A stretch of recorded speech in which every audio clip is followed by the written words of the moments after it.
make her husband the king fall in love with her, but nothing worked to make the matter worse.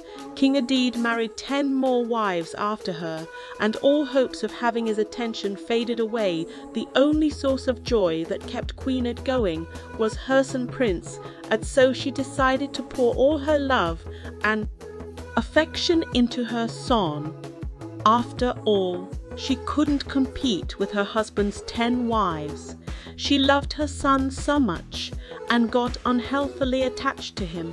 She dictated everything in his life, even after he was no longer child. After a son, Prince Adel clogged 22 years and started bringing home maidens. He wanted to marry Queen Adel. Will always have something bad to say about all of them, no matter how good the maidens were. She looks like she can't cook. I heard she has slept with almost everyone in the village. This one is possessed. All they do in their family is still this, and more horrible words came out of Queen Adel's mouth about every single man her son shows interest in. She would always end a disapproval. Conversations with "Trust me, son, I am your mother, and I know what is best for you." Prince Adel also complies with his mother's decisions. Every single time, all she had to say was not this one: "Son, trust me, I know what is best for you," and it will immediately end the relationship with the maiden she wanted.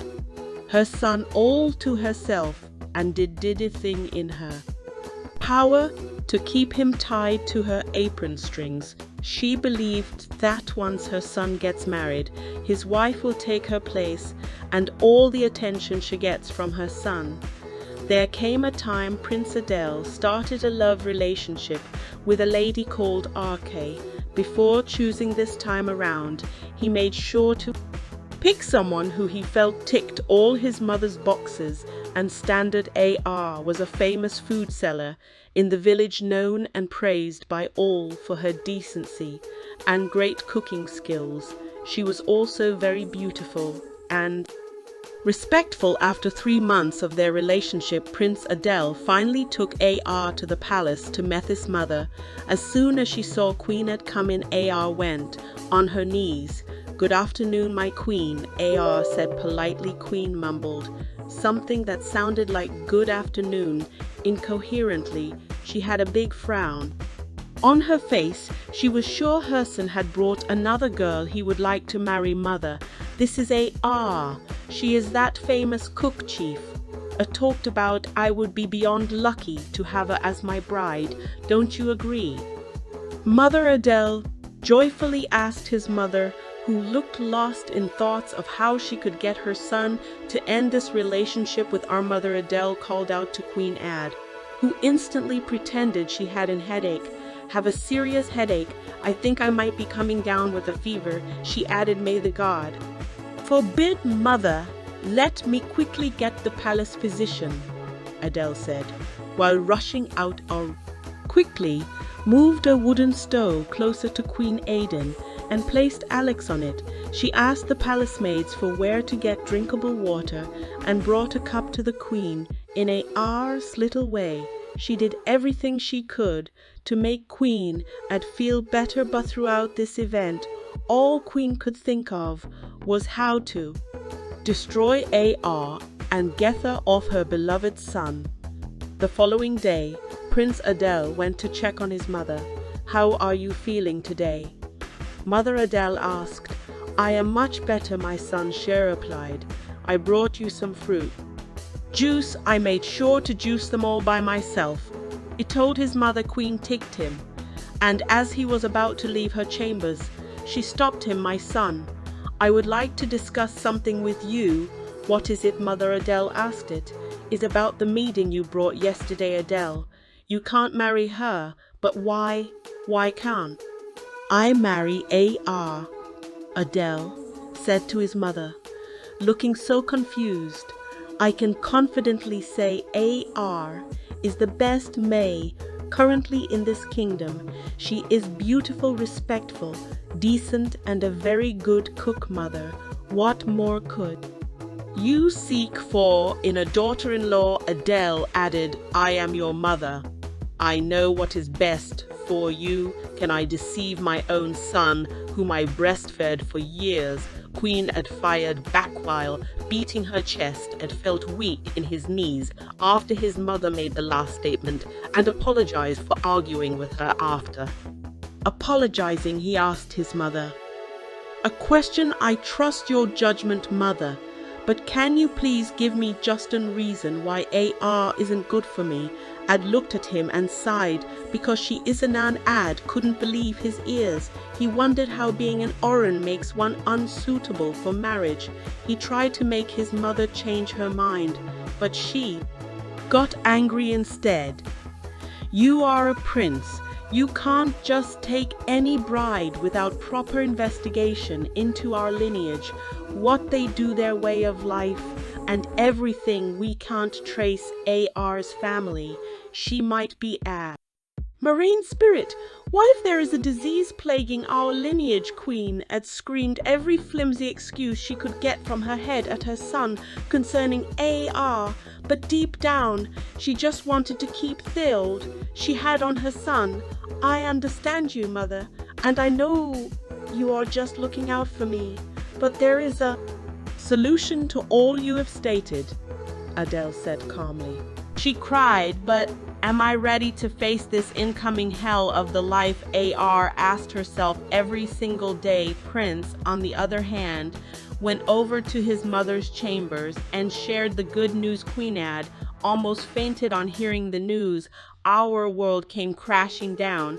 How did you let this happen?" she yelled at her. Sunny tried to pacify her, but she pushed him away. "You are a disappointment," Qui kept repeating. She sent him out of our chambers and told the Gats not to allow him in. Adele pleaded with his mother for weeks, trying to make her understand that he loved AR and wanted to do right by her and their unborn child. But the queen remained steadfast in our opposition, convinced that AR was trying to trap her son and take him away from her. Realizing that his mother would not change her mind, Adele decided to seek the help of his father, the king. He knew that his father would be able to reason with his mother and convince her to accept their union. So he went to the palace and poured out his heart to his father, telling him of his love for AR and the difficult situation they found themselves in. The king listened to his son's words with a heavy heart. He knew that his wife, Queen Adel, had a stubborn streak and was not easily swayed. She had made up her mind, but he also knew that he had to do everything in his power to support his son and help him in this difficult time. The king called together the village chiefs and summoned the queen to a meeting in the great H of the palace. When Queen Adel arrived, she was greeted by a solemn gathering of the most respected members of the village. Ting spoke first, telling his wife of his son's love for AR and his desire to marry her.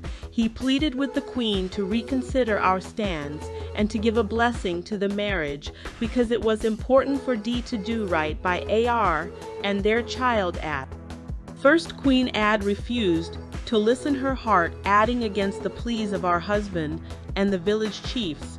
But after seeing that our objections were falling on deaf ears, Queen Ad pretended she was ready to give her blessings to Ad and AR's union, but in her heart she swore to make AR's life a living and so the preparation for the royal grand wedding began. Queen Adarched a devious plan to sabotage the wedding, but first she knew she had to gain AR's trust and make her believe that she had accepted their relationship. On afternoon, to our weakest surprise, Queen had visited her with tears in her eyes and apologized for all the mean things she had said to AR.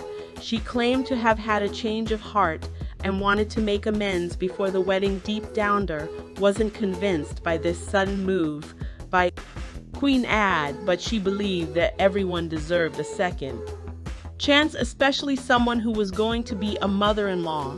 So she forgave her for all the artful words, and they hugged each other a week. To the wedding, Queen offered AR a big part of our quarters in the palace for AR to move into for smooth and easy preparation for the wedding. Arque was hesitant at first to accept this offer, but Prince Adel told her it would look like she was still angry at his mother.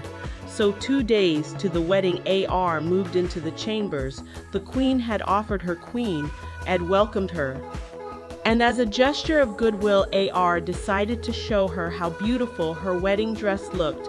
She had spent weeks searching for the perfect wedding dress and finally found one that made her feel like a princess. Arque carefully pulled out the dress from its protective cover and held it up for a mother-in-law to see. It was a stunning white gown with intricate lace detailing and beads. Queen gasped in awe at the sight of the exquisite dress and shed Arque with compliments. Arque beamed with pride, grateful that her mother-in-law was finally starting to come around and accept her. She carefully returned the dress to the closet in one of the rooms. Queen had greened wickedly yet devious plan was starting to come together. At dawn of the wedding day, she snuck into the chambers. She gave a under the cover of darkness, making her way to the bedroom where the wedding dress was kept, and with a malicious glint in her eye, she opened a big of reed oil that she had brought with her and began to pour it onto the delicate fabric of the dress. As the red oil sipped into the lace and silk of the gown, staining it irreparably, Queen had felt a rush of satisfaction. She was convinced that by ruining the dress, she could put an end to the wedding, at least for some time, before coming up with a more fatal and permanent plan. In the morning, as Arque stepped into our bedroom to get ready, fetching her a glass of water, Arque beat a lip in frustration as she watched her husband dot on his mother while she struggled to stand on her own 2 feet. Queen shot Arque a smug green, knowing fly well the pea she held over a son for the next few days.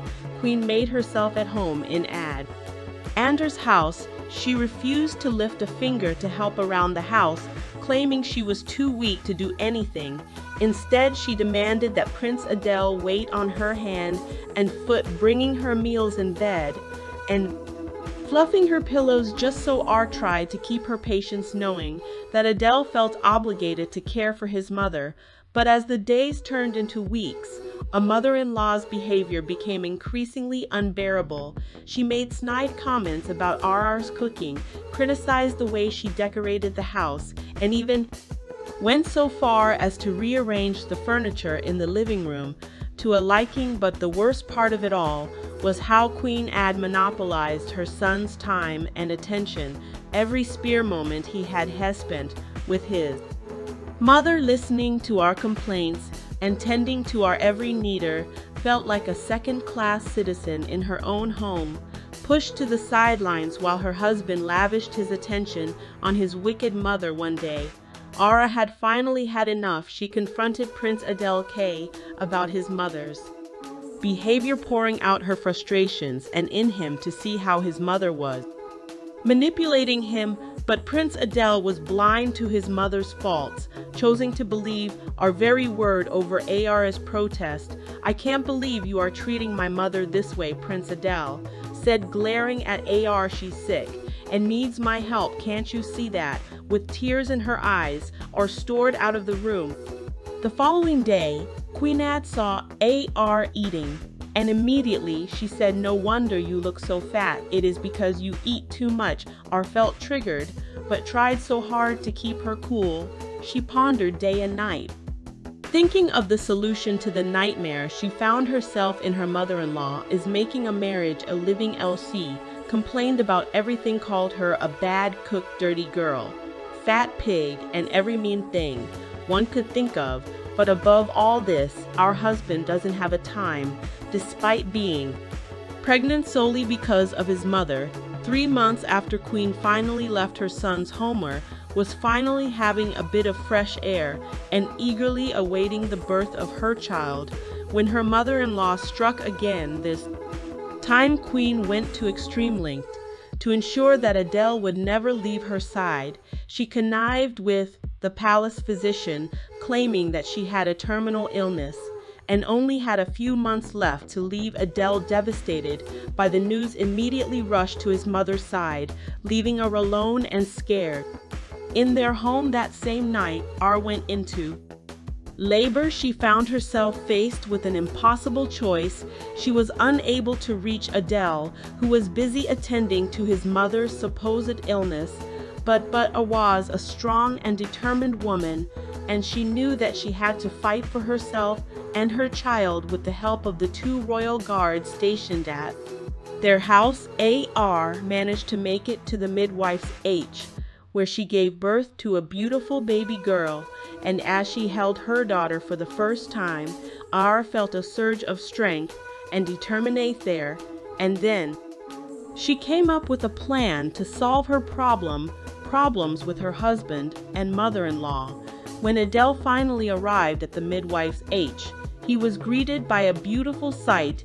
He had never expected his wife, tired but triumphant, holding their newborn daughter in her arms and standing beside him with a look of shock and dismay on her face. Was Queen Adel looked at her mother-in-law with a steely gaze, her voice unwavering as she spoke. "Queen, I have tolerated your wickedness for far too long, but no more. I will not allow you to come between me and my peace of mind any longer. As you can see, I have a bundle of joy to take care of," Arque said, referring to a newborn child, Adel.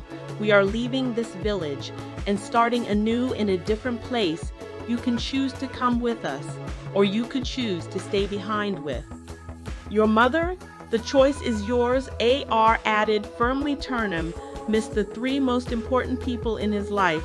Prince Adel was confused, but the choices were clear: his mother, who was terminally ill according to the palace physician, or his wife and their newborn baby. What would you advise Prince Adel to do? And do you think Arque made the right decision? If you enjoyed this video, be sure to check out this one right here. I promise you will surely love it. Don't forget to like, share, and subscribe.